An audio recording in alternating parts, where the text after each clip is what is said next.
Then I'm like, Sure. yeah, I'm pretty good at this. So I'm like rewording my Google reviews. So if you start reading my recent Google reviews, which I know you follow me, thank you, by the way. Yeah. They're quite well worded. And it's Quite well because ChatGPT took my review and made it better. All right, guys, welcome to the Make Trades Great Again podcast. Andy, how you doing? I'm doing pretty good. Pretty good. This is actually me. I don't know how to prove that. Maybe can you see there's my scar from my surgery. There you go. You know it's not a robot. That's where they recharge you. That's where they recharge me right there. Yeah. Just inserted the wireless sensor or wireless charging ports. I was trying to debunk the idea. We're going to talk about robots today, ChatGPT or OpenAI, or I guess artificial intelligence, right? There you go. I wanted to prove it was an actual person, as if some robot's going to impersonate me. Good luck. Off the air before we hit record, we were talking a little bit about artificial intelligence, how we've used it, each of us. And I think in a couple of ways we've used it very similar to one another, but I've started to do a little bit more. I've kind of like started to walk a little deeper into the water recently. Yeah. And I thought, let's talk about how we've been using it and kind of where we see it able to help us. And I don't know, we're not experts on this, right? I'm sure somebody listening is going to be like, oh, yeah, these guys have no idea what they're talking about. Probably likely. Yeah. Well, I want to talk. I think that goes for every episode. Yeah. No, you're right. I think, I don't think you're wrong. I wanted to first bring up what I asked it this morning. And I think there's just so much, like, first of all, let me say a couple of things. Like, I'm super polite. I use ChatGPT. Right. I'm on the 4.0 or whatever now. And I should preface this whole conversation by saying I elected this past week to pay for its extended capabilities. Like, to get more out of it, I decided I'm going to pay $20 a month to use it. Okay. Right. They're not paying me to talk about this by any means. Why would they? They don't need no influencers But and then, by the way, everybody's talking about this. Turn on the news, it comes up every single day. But I decided to pay for it, and here's why. You can use it for free. You create a login, like ChatGPT, for example, like you have, and you can just ask it questions, or you can be like, what's the best way to wire a transformer? For a 208 to 110 transformer, or step down. You know what I mean? Like, give me an example of how do you wire a multi-tap transformer in a furnace? There you go. And it'll literally tell you. If you pay, it'll start giving you diagrams, and it'll start giving you images, and like you can have it do those cool images where you might have saw on my Instagram last week where I'm like, what are we going to see at the Milwaukee pipeline? And I started typing in funky names of tools, and it gave me a picture of it. Like, you've seen all the images all over, right? Yeah. Well, you have to pay for that. You don't get that one for free, at least not right now. And then I was quickly vindicated, or I guess ChatGPT was. I decided to pay for it. I did these images. That was kind of the impetus of me paying for it. I wanted to do something for Mechanical Hub, and I was looking at some different things about using it to make YouTube thumbnails, because that is one of the things that I will be honest with you, is one of the things that keeps me from updating my YouTube content on a very regular basis is having compelling and eye-catching thumbnails, which is just straight up going to be a requirement for your stuff to be seen in like this, the side panel of YouTube and stuff like that. Right.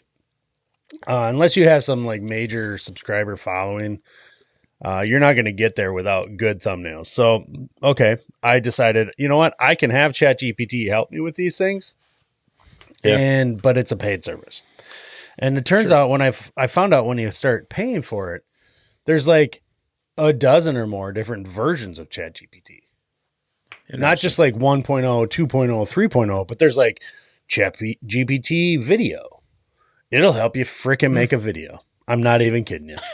It's insane. It's insanity. It'll, ChatGPT thumbnails. That is literally what it's called, and it'll help you make YouTube thumbnails. Okay, all of these I think are just kind of in the process of like in their infancy of what they can do, what they offer you, and they'll probably get better. Hopefully, they're improving. Yeah. Well, I had to come up with one, and I thought it was pretty cool, and I actually used it for a recent Make Trades Great Again YouTube video, or an episode where we talked about the Milwaukee cutter and the Weehaw screwdrivers and stuff like that. I had it make me a thumbnail for that, and you might have seen it. It's like this weird looking like Milwaukee tool that looks like a pistol kind of thing. Like, I'm like, yeah, cool, I'll use it. Perfect. Yep. It's pretty rando on the images things, but it's really neat to look at. It's just not going to be like, you could pick apart the images very easily. Oh, that word's not spelled. Look for the spelling. Yeah, exactly. Yeah. Yep. That's the one that surprises me. The spelling, because, like logos and stuff like that. Yeah, Dylan and I were screwing around here. I don't know, 3 weeks ago, or something like that. And he's like, he and one of the other scouts were trying to working on a possible revamp of the troop logo. Okay, right. Sure. And so he's got a buddy of his that is in a band, and kind of like what Ethan does, you know, pretty darn talented, I guess is the word, when it comes to, drawing stuff like that. So this guy was drawing this thing up, and I'm like, that's super cool. If that's what you want to do, we just got to send it to the art shop at the, who's going to do the printing, and then they'll redo it and put it on a file. Okay. And he's like, well, yeah. And so they were having trouble communicating like what it is they want. I'm like, have you tried using like AI to do this? I'm just curious, like, go onto Fiverr and punch in, because I said, that's basically what that is. Fiverr's and then there's people that are doing it. Well, they're probably using it. Right. So. But their base starting is an AI search. Oh, I gotcha. Yeah. You know what I mean? The one they generate in 10 seconds or whatever, where they give you like 10 different previews, based on a couple of things. And so he started playing with Windows has got one now. I can't remember what the heck they call it. Anyway, on the desktop computer, there's a little tab down in the lower right corner. Microsoft has it? Okay. Yep. And so it's right on your desktop. You just click it, and it opens up a browser. It may be a function of Bing or something. Okay. But I think Microsoft works with OpenAI, which is ChatGPT is open. That's the company. Got it. You know what? Why don't we? We should be responsible and to get the journalism rolling here.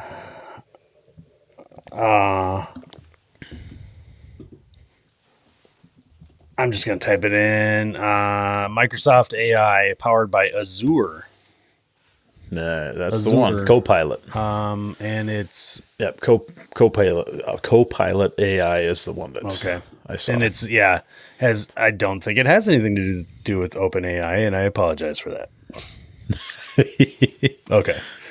Now that we've cleared that up, keep going.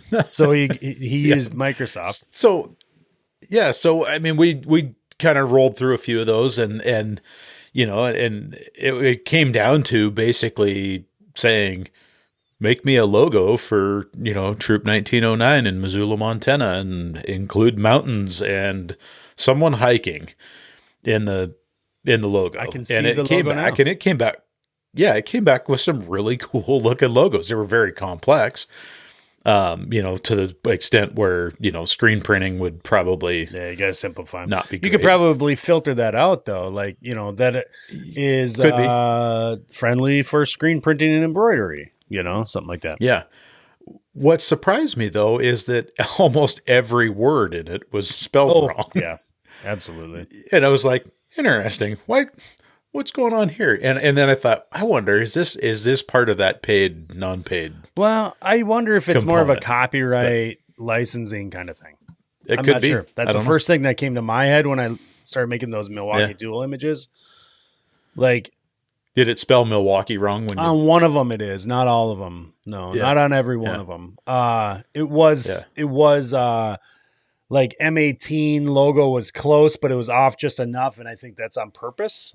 Maybe I'm putting Sure. too much. Maybe we're thinking too hard on this. Maybe it's just not Yeah. capable of reproducing images exact. I don't know. I know it can do a lot of Yeah. things that we're not even going to get into today, but I do want to get into how Yeah. it can be used in our business. So Yeah. I use it quite often. I would say probably once a day, couple times a day, which I think is an often, is an often occurrence considering how I'm using it. So I'm using it to like reword emails regularly, once or twice, 3 times more Sure. a day, which is to me, again, like a lot I say because I'm not in the office every day. Right. But I'm using it because I'll start to type an email and then all of a sudden the email's getting a little longer. I like really short, concise emails. I will probably not read your letter if you send me one.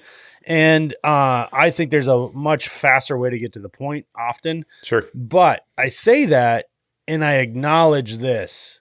I'm a plumber. I'm not using this as a crutch or anything, but like the reality Right. is like I haven't been working in the corporate field or anything. And I have the opportunity quite often to speak with and interact with people who are in corporate, right? Yeah. We're doing video projects, we're doing promotions, we're doing all kinds of stuff with Mechanical Hub and with, manufacturers and their engineers and their marketing people and you name it. Right. And my speak, whether it's typed on a screen or in person, is very much different often than theirs is. And when I send an email, I might send something that seems quite rash or too curt and to the point, Sure. to where like, it needs polish a little bit. And so I've been using that. I've been just like, I'll type out my email, I'll copy it, paste it into, I used to do that. I'd type it in email and then copy it, paste. Now I just go to ChatGPT and I type it there and it'll be like, please reword this. And it gives me like 4 different variations and it's so useful. And I do check the spelling. Yeah. Usually in those cases though, like the spelling, like when you're like typing out text and stuff, it seems to be fine. Yeah. I'm not blindly copying and pasting because I have seen a couple weird like punctuation in the wrong spot or something like that. Right. Whatever. Something's weirded strangely. Yeah. Yeah. But that was like so I say all that long-winded and everything, and I bring it up first because I think for me, that was the jumping off point. Yeah. I could see the value in like having somebody else reword something that might be more efficient and getting the point across, might be a little more polite. In the sense that where I'm not saying I'm not polite, but I think some people might read my emails and get an idea that I'm maybe more upset than I am or something, like, Yeah. Yeah. Read more into it. Yep. yeah. And I think I've liked the results, put it that way. I'm going to just stop it there. I think it's worked out well for me. That was kind of the jumping off point, but I'm doing more, but you just did something yesterday. I think you said, Yeah. Earlier, when was it? Earlier this week or end of last week. Yeah, I went and did an inspection. A buyer is getting ready to buy this house, and they said, "Hey, the home inspector won't do any kind of a boiler inspection. They just say, yes, it's got a boiler, and you need to find somebody else to look at it. It's not leaking." That's about the extent of it, and that's great. Yeah. Actually, that's a totally acceptable totally scenario. Totally fine. And so I went down to this house and looking at it, and there's an Avian boiler on the wall and radiant floor heat. And, it was decent out in the high 60s, maybe even closing in on the 70 mark. Okay. And I'm sitting there and I'm watching things go, and I got a zone on, and I'm like, boiler's targeting 125 degrees. At 60 At something degrees outside? Yeah, right. And I'm like, that's weird. That shouldn't be I know there. the problem. Yeah, and I was thinking the same thing. I'm like, well, it's either programmed wrong or it doesn't have an outdoor sensor connected, right? Yep. So I opened the boiler up and I just popped the cover off and I look inside and here's the blue wires plugged into the board and they run across the boiler and here's the outdoor sensor stuffed in the back of the cabinet inside the boiler. Oh, it was actually connected. Yeah, it was connected. Well, then how in the world could it run? Because they either had it turned off or I don't know. I didn't get into the programming because they don't own the house yet. Yeah. Right. So I'm like, cover back on. That's something we need to address. And so I wrote up, I just was like, I'm going to use Chat GPT to, pull me up a whatever on it. And it, An explanation on yeah. what you're looking at. And essentially I asked, Chat GPT, can you explain the benefits of an outdoor sensor and why they're not connected? And I will just read off here what it said, what it replied with. And because I copied and pasted it, it says, it sounds like you're addressing a heating boiler that currently isn't utilizing its outdoor reset feature due to a bypass sensor. Ooh. Outdoor reset control is a valuable feature that adjusts the boiler's water temperature based on the outdoor temperature, enhancing energy efficiency by reducing fuel consumption when less heating is needed. Here's a breakdown of the points that you mentioned. Outdoor sensor bypassed. Many contractors bypass the outdoor sensor due to a lack of understanding how it is properly programmed. This can lead to the boiler running at higher temperatures than necessary, resulting in higher energy consumption and reduced efficiency. Wireless outdoor sensor installation is possible. Is possible. Installing a wireless outdoor sensor would allow the boiler to automatically adjust its operation. Anyway, goes on. There's 4 bullet points here, and they are spot on. Yeah. With what I was like, wow, like, huh.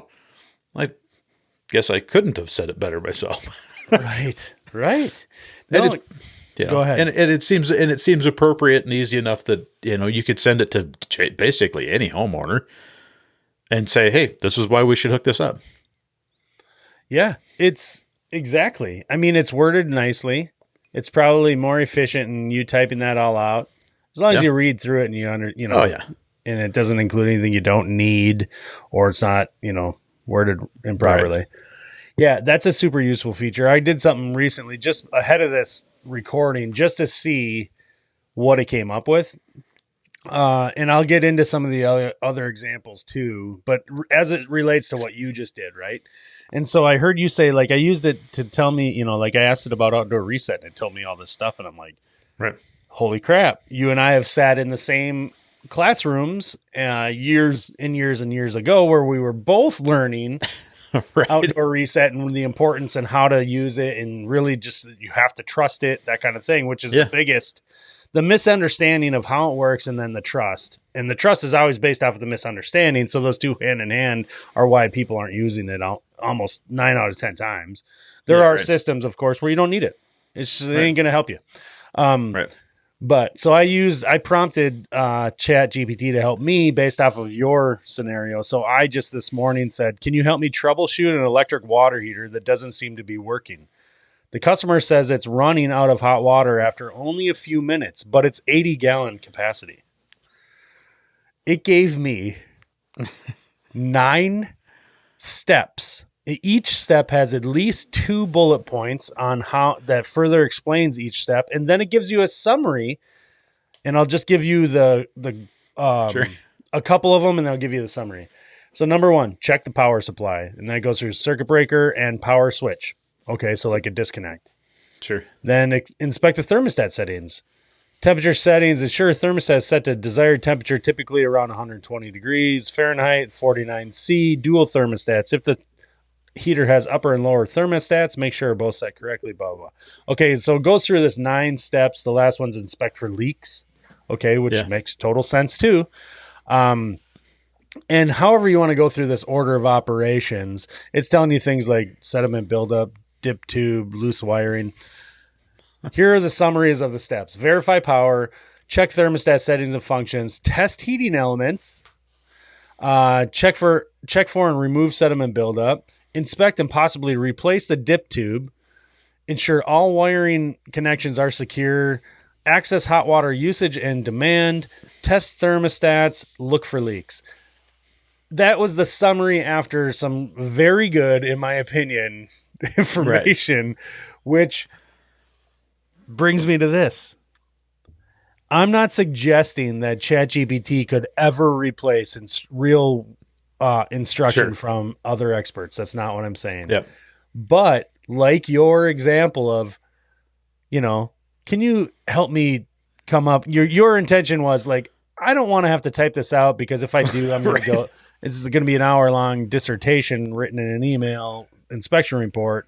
Right. Give me like a few sentences on Bullet the points. important. Yes, and that's what this troubleshooting was. If you were standing in front of a piece of equipment like a water heater, and you were a young plumber, and you're like, I've seen it done a couple times when I was working with, Yeah. Jim, and he did this. I don't, but not fully understanding like a step-by-step process, Yep. maybe omitting a couple of the crucial things that you're maybe not going to think about, Yeah. like a dip tube. Right. Sometimes with tank water heaters, you're just like, you forget that, a certain major manufacturer in the late 90s, early 2000s had about, I don't know, a few 100,000 tank water heaters go out that the dip tube fell off into the tank. Right. Hasn't happened in a long time, but it did. And it was a major Right. problem. And it was a significant issue. Yeah. And, nobody's looking for a broken dip tube. So anyway, you could use it for some basic or even more in-depth information on troubleshooting a piece of equipment. Just is what it is. Yeah. Or just help you verify you're going through the right steps, right? Yeah. Yeah. I've gotten, and it seems like it's primarily on my phone. I use Google Chrome. Okay. And there is a Chrome plugin. Yeah. Or a beta or something. It's in beta still, yeah. Gemini? Yeah. Are you talking about that? It could be. Yeah. That where it just is on your top of your search. Yep. When you search for something, it's just this little kind of a orangish icon. Yeah, I believe. And then it fills it in. Yeah, I believe Google calls it Gemini, but it's in beta and it's going to be a paid thing as far as I understand it. Yeah. I think at this point, depending on price point, obviously, I would probably pay for that because I am finding I've been using that for probably almost a year. Okay. Wow. I mean, early on, got a notification, hey, would you like to try this? Yeah. And I was like, I remember sure. that. Yeah. Sure. I'll try it. And I've used it, I mean, I guess unknowingly in the beginning. Yeah. To find answers, common answers. This winter, it was one that we were getting calls from customers, during heating boiler stuff, and you just plug in an error code. What's an Avan E110?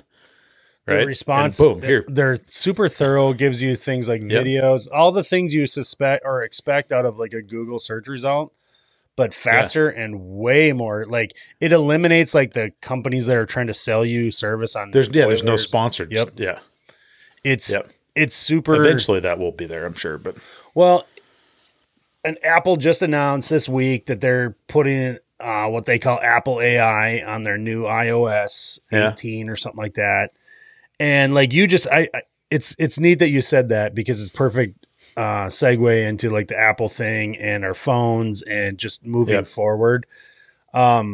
That you said like you're either using it knowingly or unknowingly. Like it's built into these systems now, and it's just going to become how they function. Like search, like let's face it. I know number one and by a long shot is Google, right? So like for search engine, and anybody that thinks otherwise is like just either uninformed or in denial. I don't know why you would worry about that, but like that's where it's going to go. So Google is going to be using it. So you're probably already benefiting from it in one way or another, or not. I mean, you can look at some situations where it's not super accurate or whatnot. All the stuff has to be checked on. So back to the business stuff. And so like I started out like my dip in the toe, rewording emails. And then I'm like, yeah, I'm pretty good at this. So I'm like rewording my Google reviews. So if you start reading my recent Google reviews, which I know you follow me, thank you, by the way. They're quite well worded. It is because ChatGPT took my review and made it better. But I was doing some more stuff on ChatGPT, and I have been lately. And so, I mean, here's one. What are some ways ChatGPT could assist plumbing business owners? And you can put any business in there, right? And it comes up with some really valuable information that just gets you thinking. It's not going to get you. I suppose you could dive deeper into every one of these, but how about customer service and engagement? It could help you with Yeah. appointment scheduling, assist with scheduling and managing customer appointments. You can Yeah. actually connect this to your calendars and start allowing it to be like fit Right. Mrs. Jones boiler service of 2 hours. Here's her address into my calendar. Where's the best fit? Based off of Yeah. other appointments you have that Right. have addresses. So like it could start like Right. optimizing your workflow based off of Right. type of work, conditions, length of time needed, and where it's literally Yeah. located. Are you freaking kidding me? Like, this is insanity. Like, Yeah. seriously. And so if you started working this into your workflow, like at the office level of Hmm. integrating it into a calendar and making sure, Yeah. like we're using House Call Pro and stuff, like there's all the info. That's probably what's next with that platform and Right. platforms like it. They've Well, got the and addresses, they've got the amount of yeah. time you need for the job because you've got it, in the booking information already. Like, can you Right. imagine? Yeah. Well, and I mean, you think about that. I would say most people have been using some form of it for years, right? Anybody that's used Siri is essentially using some variant, and you can tell because if you think about that, Siri, I mean, from where the whole Siri function started, right? It was pretty limited. Yeah. You could get it to do things, turn the volume up, turn the volume down, start a recording, make a note, As long as it was record all this. within your Apple Yes. biosphere. What's that? Apple world, right? Like, it had to be Right. inside of those apps. Like, one thing you Right. can't do But with Siri is tell it to, change your playlist on Spotify. correct. But you could ask it, hey, start asking it questions, and it can do some of that to it. Is it limited? Yes, it's limited in comparison to what ChatGPT is doing. Right. It's limited in comparison to what Gemini is doing. Those are Siri 2.0, right? So I got to believe that this next gen Apple AI thing is going to be an expansion of that that really steps up. I mean, I don't have any doubt in my mind that it's not going to be epic for, I you know, I'm blown away at just the thoughts of what it might be able to do for me. Like, I got pretty excited right there about the calendar right, stuff because honestly, that is a real world challenge that every sure, one of our businesses, and I mean, I'm just one person and I could right, optimize big time. I promise you. yeah, Uh, and I don't even use a GPS to get to half of places I'm going. So I obviously know my area quite well. You know what I mean? Like, there is just right, you have to acknowledge that there's powerful tools here that could be integrated in so many different ways. And I haven't even begun to yeah, scratch the surface. Like, I just asked it this no, morning, what was the other one I asked it up here? What's a good plumbing and HVAC small business owners topic for episode of their podcast? And it gives me 10 of them. And every one of them you could go in and deeper and peel yeah, back deep dive, more yeah, layers of that onion. Financial management for yeah, small business owners. Provide tips in managing finances, budgeting and planning for growth. Discussing topics like pricing strategies, reducing operational costs, and securing funding can be very helpful. Hey, you think we've ever talked about any of these topics before? no, not ever, It's crazy. And yeah, I don't know. I, Do you have more to add? Because I do have one more thing, but I want you yeah, to sound I. on. I know something that Cheryl and I are playing with, and I haven't dug into this, but having this conversation is kind of making me think, why am I dragging my feet on making this thing when I could have ChatGPT do it for me? And that is making essentially like a customer brochure, like an after install Yes, brochure, yes, right? yes. Like, you go install a boiler. What do you tell the customer Well, when you hand the customer a yes. $15,000 heating Yep. system And they're like, what and do I they got to do go, now? deer in the headlights, right? What happens when this happens? Yeah. How often do you need to come back and look at it? Yeah. Yeah. I mean, like, I was like, we were going to make a little trifold brochure, and I'm like, I'm pretty sure that ChatGPT would probably, or some variant of the AI would probably make that a much better brochure than I You could could possibly probably make. just create a land. So it'll help you make a web page. It'll literally help you make a Sure. website. And you could probably Yep. just create a landing page for your customer base Yep. and link it with a QR code and put a QR code right on the boiler with your name Right and on the number boiler. and be Yep. like, questions, check this first, something like that, Yeah. like a prompt on the QR code Yep. right on your equipment. And you could have your guys putting that on every single thing they install, minus faucets, Right. because I'm sure people don't want a QR code on their new body spray system. Right. You bring up the business stuff to me is where my head immediately went. And like, I've used Right. it already and you saw it because I sent it to you. I used it Yeah. recently to send out a text message in our house call software we use. Sure. I sent out a text message based off of where people live and Yeah. the last service date that I gave them. And I just said, like, Sure. so I didn't send it to somebody that I just put in a water heater for because I was sending out a text message saying, hey, in the month of May and June, we're offering a discount on water heater replacements. Sure. And it was, but I had it's worded nicely to even put in, like, suggest to put in some emoticons and stuff. And I'm like, heck yeah, why not? There's a little shower Perfect. and a little, something like that, a little bathtub. And I'm like, heck yes. And I sent it out and I booked a pool heater off of it. I booked 2 water heaters calls off of it and a couple service calls, and just like, oh, that reminds me, so people got it and everything. Yeah. But the message was concise. I did get some people saying, stop, whatever. And that's great. It has nothing to do with ChatGPT, but I used it to create a text campaign that I had the capability of doing already in my software that I use every single day. Right. It just sounded more professional by utilizing some AI. And how it seems to operate a lot of times when you ask it questions like this, it gave me 3 different like wordings, and it made suggestions like make it personal, use this type of coding. It doesn't know. I didn't prompt it that I'm going to use this. It automatically does that, but it was saying things like, make sure you use the person's name. And it was like, yeah, actually I've got that capability in this software already. It's just going to fill in their first name. I don't have it fill their first and last, whatever. It worked. Yeah. Okay. So last thing in closing, I want to, what I asked ChatGPT this morning? What's that? I asked it, let me find it. Have you listened to the Make Trades Great Again podcast?